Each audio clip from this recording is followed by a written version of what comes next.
여러분, 오늘 추수감사 주일입니다. 자, 그런데 여러분, 솔직히 하나님께 감사할 때가 더 많으세요? 원망과 불평할 때가 더 많으세요? 무엇이 더 많으십니까?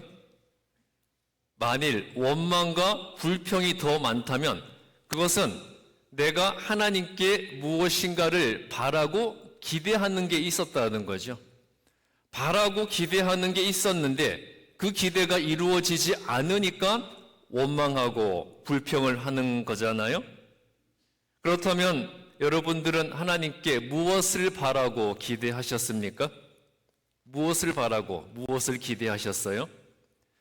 여기서 중요한 것, 하나님이 나에게 그것을 들어줄 의무가 있습니까? 있어요, 없어요? 하나님께 그러한 의무는 없어요. 이 세상에는 1억 종이 넘는 그런 생물이 있다고 하는데 그 수많은 생물 중에 나를 가장 존귀한 인간으로 만들어 주셨고 또 내가 지금 가지고 있고 누리고 있는 것 중에서 내가 잘나서 내 힘과 능력으로 이룬 것이 얼마나 될까요? 내 힘과 능력으로 내가 잘나서 이룬 것 얼마나 됩니까? 하나도 없지요. 우리가 이 세상에 빈손으로 왔잖아요.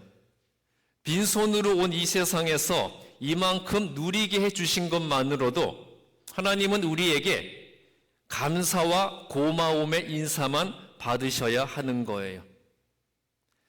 자, 우리가 지금 누리고 있고 가지고 있는 것들이 불과 30년 전만 하더라도 다 꿈 같은 일들이었습니다.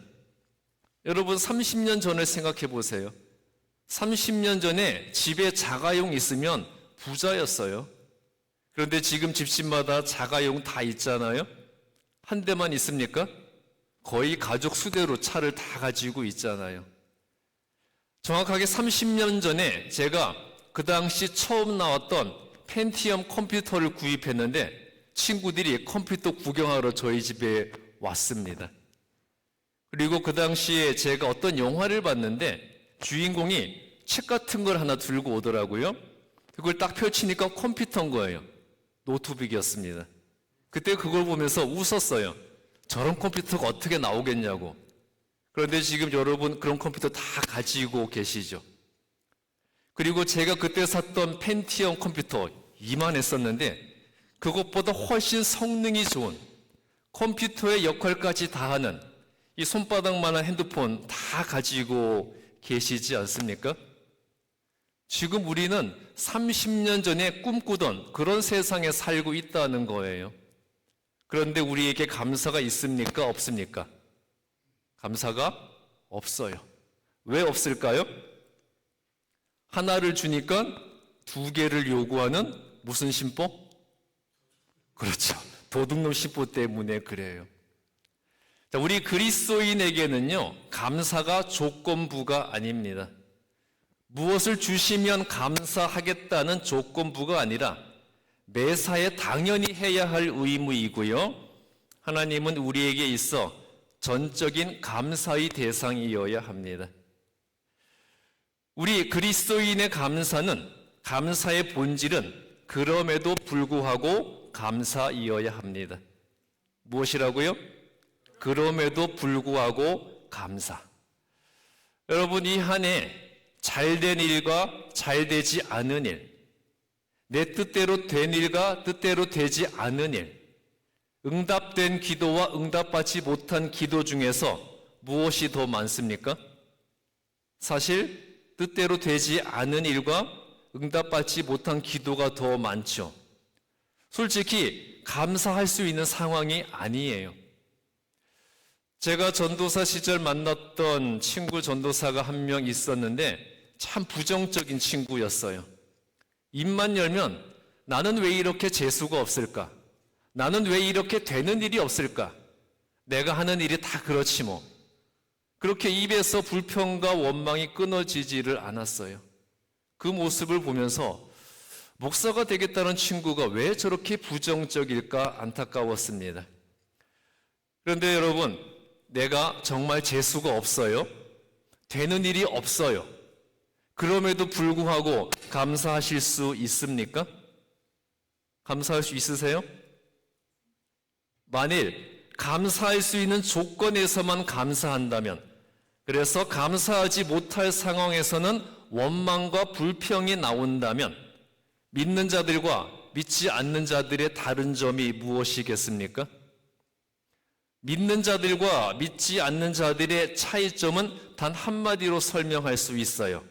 바로 구별됨, 즉 틀리다는 거죠.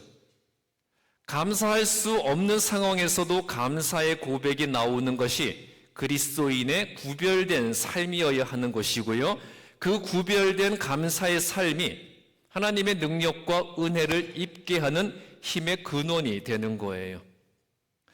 여러분, 요셉 잘 아시죠? 아버지의 사랑을 독차지했는데 형들의 시기를 받았어요.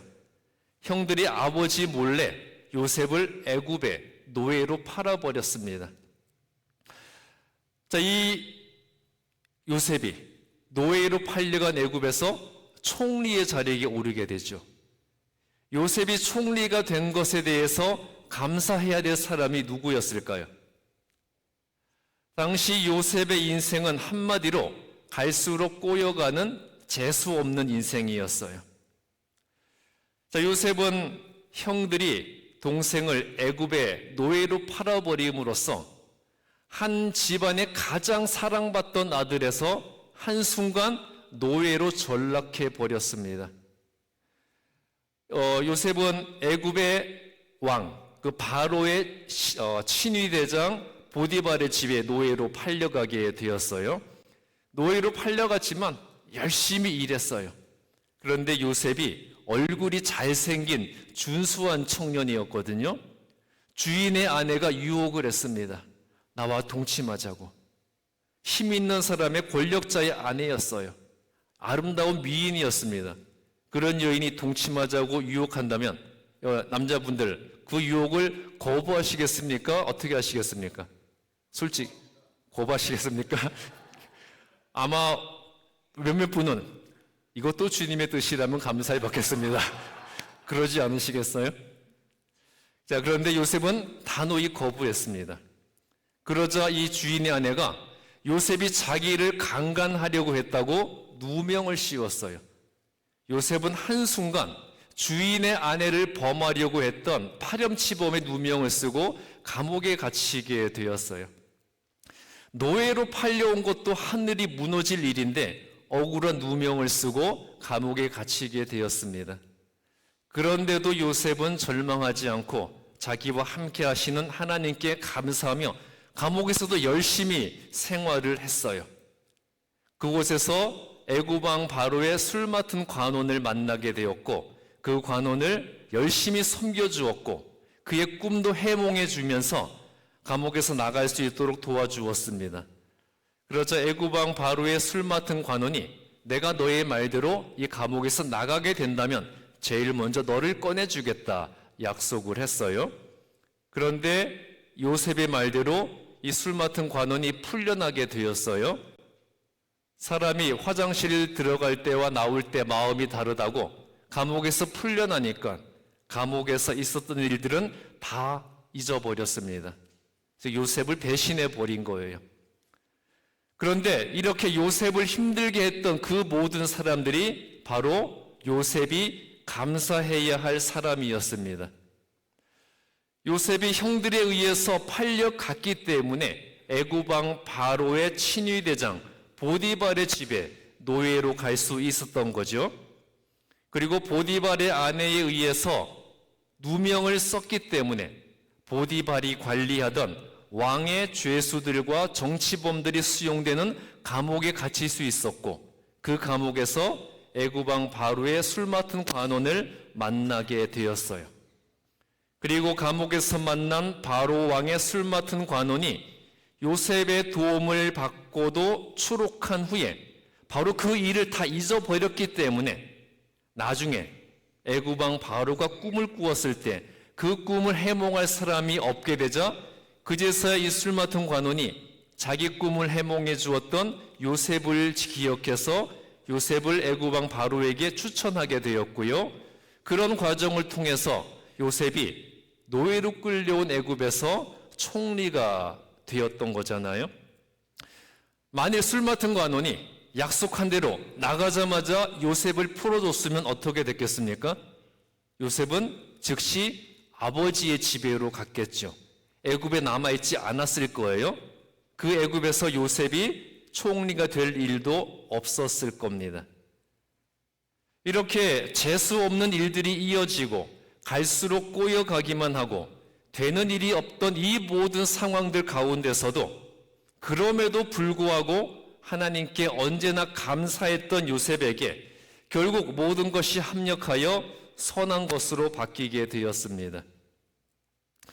오늘 구약 본문 시편 4편 1절부터 8절 말씀은 모든 상황에서, 특히 감사할 수 없는 상황에서 감사하는 자가 하나님의 사람이라는 것을 보여주고 있어요. 시편 4편 7절에서 다윗이 이렇게 고백하고 있습니다. 주께서 내 마음에 두신 기쁨은 그들의 곡식과 새 포도주가 풍성할 때보다 더합니다. 풍성한 추수의 결실을 농부가 거두었어요. 곡식이 넘쳐나고 포도로 만든 포도주가 풍성합니다.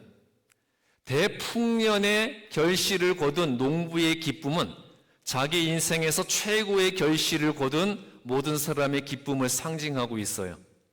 그런데 다윗은 자기가 지금 느끼는 기쁨이 풍년의 결실을 거둔 농부의 기쁨보다 더 크다는 거예요. 그러면서 8절에서 말하기를 내가 너무 기뻐서 지금 편안하게 누워서 잘 것인데 이처럼 나를 안전하게 살게 하시는 하나님께 감사하다고 이야기하고 있습니다. 다윗에게 무슨 일이 생길 걸까요? 무슨 일이 있었기에 내 기쁨은 대풍년의 결실을 거둔 농부의 기쁨보다 더 크다, 그렇게 이야기하고 있는 걸까요? 자, 다윗에게 무슨 일이 생겼죠? 반란이 일어났습니다. 반란이 일어나서 왕권을 빼앗겼어요. 그런데 그 왕권을 빼앗은 사람이 누구예요? 자기 아들 압살롬이었습니다. 아들이 아버지의 왕권을 빼앗았고 아버지를 죽이겠다고 쫓아오니까 다윗은 자기 왕권을 뺏은 그 아들에게 죽지 않기 위해서 도망가고 있는 중이었어요. 한 나라의 왕이 왕권을 빼앗기는 것도 절망이고 수치인데 자기 왕권을 뺏은 사람이 아들이고 그 아들이 아버지를 죽이겠다고 쫓아오니까 피해서 도망가고 있는 중이었습니다. 여러분, 이게 감사할 상황입니까? 이러한 다윗의 상황은 좌절과 절망과 수치와 슬픔과 비탄의 상황이었어요. 도무지 감사할 수 없는 상황이었습니다. 그런데 다윗은 감사하고 있어요. 왜 그런 걸까요? 다윗이 미쳐버린 걸까요? 이런 상황에서도 다윗이 감사하는 이유는 먼저 1절과 3절에서 자기가 아직 하나님께 기도할 수 있다는 거예요. 다 빼앗겼지만 내가 기도할 수 있기에 하나님께 감사하다고 했고요. 다음 4절에서 내 죄를 회개할 수 있는 기회를 주셔서 감사하다고 했습니다. 이 사건은 다윗의 죄 때문에 하나님의 징계를 받는 거죠. 무슨 죄 때문이었습니까? 남편이 있는 여자 밧세바를 뺏기 위해서 밧세바의 남편 우리아를 전쟁터에 보내 죽게 만들었습니다. 그리고 그 아내 밧세바를 자기 아내로 삼았어요. 다윗은 내가 그렇게 큰 죄를 지어서 당장 하나님의 심판을 받아 죽었어야 했는데 하나님께서 오히려 나를 죽게 만들지 않으시고 이런 고난을 통해서 내 죄를 깨닫고 내 죄를 회개하게 하여 주시니 감사하다고 하는 것이었습니다. 그리고 5절에서는요, 내가 다 잃어버렸고 다 빼앗겼지만 내가 아직 살아있다는 거예요. 내가 아직 살아있어서 의의 제사, 예배를 드릴 수 있는 것만으로도 감사하고 있습니다. 이렇게 다윗은 자신이 살아있다는 것만으로도, 여전히 예배를 드릴 수 있다는 것만으로도 곡식과 새 포도주의 풍성한 결실을 거둔 농부의 기쁨보다 더 큰 기쁨을 자기가 누리고 있다고 고백을 하고 있습니다. 여러분, 다니엘 아시죠? 유다 왕국이 바벨론에 의해 멸망하고 많은 백성들이 바벨론의 포로로 끌려갔습니다. 다니엘도 포로로 끌려갔어요. 포로였지만 워낙 지혜로웠기 때문에 바벨론 왕의 눈에 들게 되었고, 포로였던 다니엘이 바벨론의 총리가 되었습니다. 당연히 바벨론 사람들은 싫었겠죠. 어떻게 포로 출신이 총리가 되냐? 어떻게 내가 저 포로 출신의 비천한 놈을 내 상관으로 모실 수 있겠느냐? 불평을 했습니다. 그래서 다니엘을 무너뜨릴 함정을 팠어요. 신하들이 왕에게 이런 건의를 했습니다. 왕이시여, 이 대제국을 통치하기 위해서는 왕권이 강해야 합니다. 앞으로 30일 동안 왕 이외에 어떤 신에게라도 기도한다면 그 사람을 사자굴에 던져 넣겠다는 법령을 제정해서 공포해 주십시오. 그렇게 건의를 했어요. 사실 일리가 있는 건의였어요. 그 대제국을 제대로 통치하려면 왕권이 강해야 되잖아요. 그리고 왕이 그 누구보다 높고 존귀한 자가 되어야 했습니다. 그리고 사실 이 왕이 그 마음속에 내가 이 세상에 어떤 신들보다 더 높다는 거야? 그런 우쭐한 마음이 있었겠죠. 그래서 앞뒤 생각하지 않고 그 법령을 만들어서 공포를 해버렸습니다. 다니엘은 총리였으니까 그 자리에 있었겠죠. 다니엘은 당시에 하루 3번 정해진 시간에 자기 집 2층에서 창문을 다 열어놓고 사람들이 보이는 곳에서 잃어버린 땅 예루살렘을 향해 기도하고 있었습니다. 그것을 안 사람들이 다니엘을 함정에 빠뜨리려고 그런 계략을 세운 것이었어요. 다니엘도 이것이 자기를 무너뜨리려는 계략이라는 것을 알고 있었어요. 이제 집에 가서 평소처럼 기도하면 사자굴에 던져지는 겁니다. 집으로 간 다니엘이 기도를 했을까요? 안 했을까요? 했을까요? 안 했을까요? 여러분이 그런 상황이라면 기도를 하시겠어요? 안 하시겠어요? 내가 기도하면 사자굴에 던져집니다. 자, 기도를 하시겠습니까? 안 하시겠습니까? 둘 중에 하나겠죠. 첫 번째, 기도를 안 한다. 두 번째, 기도를 하되 굳이 창문 열고 사람들 보이는 데서 할 필요가 있나? 그것만 기도인가? 숨어서 하면 되지. 그리고 아무도 안 보이는 곳에 숨어서, 전문 용어로 뭐예요? 짱 박혀서 몰래 기도를 했을 겁니다. 그런데 다니엘은 전혀 주저함이 없었습니다. 집에 가서 또 시간이 되자 2층에 올라가서 창문을 다 열어놓고 사람들이 다 보이는 곳에서 또 기도를 했어요. 하나님 감사합니다. 지금까지 나와 함께하여 주심을 감사합니다. 이런 상황에도 기도할 수 있는 용기를 주셔서 감사합니다. 내가 이 일로 말미암아 죽게 되더라도 지금까지 지켜주심을 감사합니다. 감사의 기도를 드렸어요. 그러자 어떤 일이 생기게 됐습니까? 다니엘을 죽이려 했던 자들의 계략이 다 들통나서 그들이 다니엘을 집어 던지려고 했던 사자굴에 자기들이 던져지게 되었어요. 여러분, 사도 바울은 전 세계를 돌아다니면서 전도를 했었잖아요. 그렇게 돌아다니면서 전도를 하느라고 항상 배고프고 가난했습니다. 그러던 중에 빌립보에 가서 전도를 하고 있었는데 이상한 도를 전한다는 누명을 쓰고 또 잡혀서 감옥에 가고 매질을 당했습니다. 바울의 입장에서는 원망이 나올 수가 있었겠죠.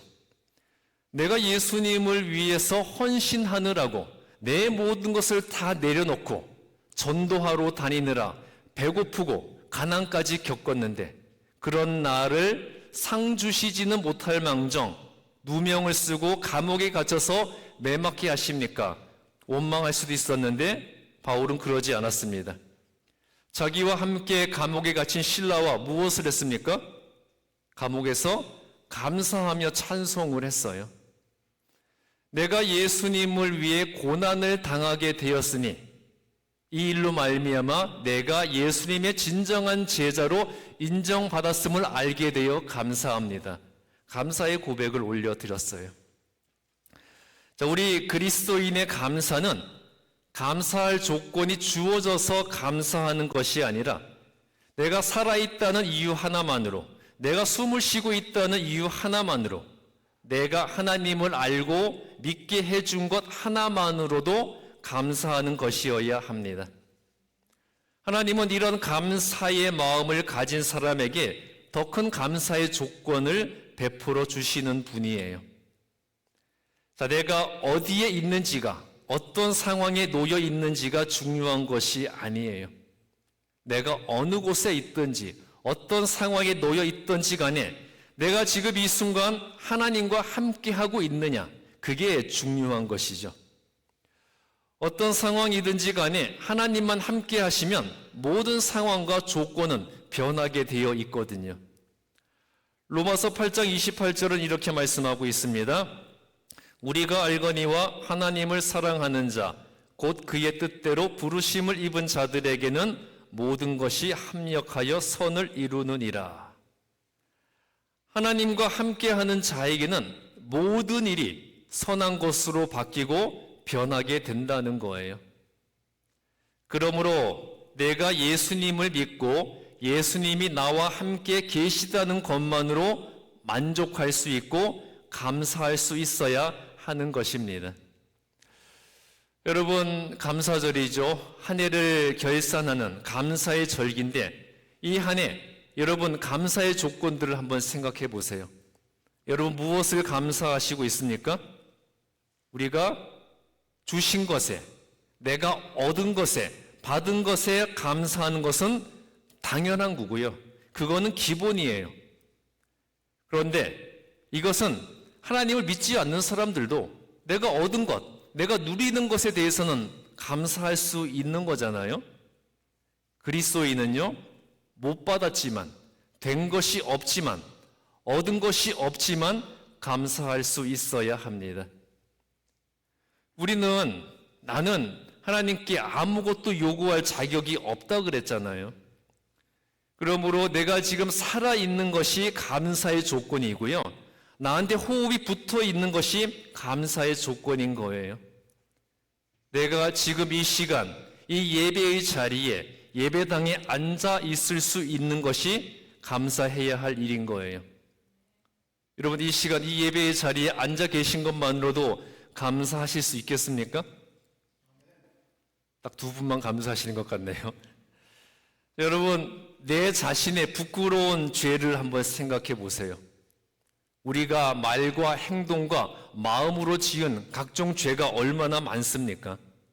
그리고 하나님은 분명히 말씀하시기를 우리가 생각과 마음으로 죄를 지어도 그것이 죄라고 하셨어요. 우리가 생각과 마음만으로도 죄를 지은 것이라면 우리는 이미 간음, 살인, 강도, 도적질, 폭력, 사기, 모든 죄를 다 저지른 범죄 종합 선물 세트 같은 존재가 아니겠습니까? 이미 10계명을 다 어긴 중죄인인 거예요. 이 모든 마음의 죄가 드러난다면 이게 얼마나 수치스러운 상황입니까? 마음으로 간음, 살인, 강도, 폭력 안 저지른 죄가 없는데 이게 드러나면 얼마나 부끄러운 일이에요. 그런데 참 다행인 게 사람은 내 마음과 생각을 알 수가 없잖아요. 사람에게는 내 마음의 죄가 드러나지 않는데 문제는 하나님은 우리의 마음과 생각까지 다 알고 계시기 때문에 그 하나님께 우리의 마음의 죄가 이미 다 드러나 버렸다는 거죠.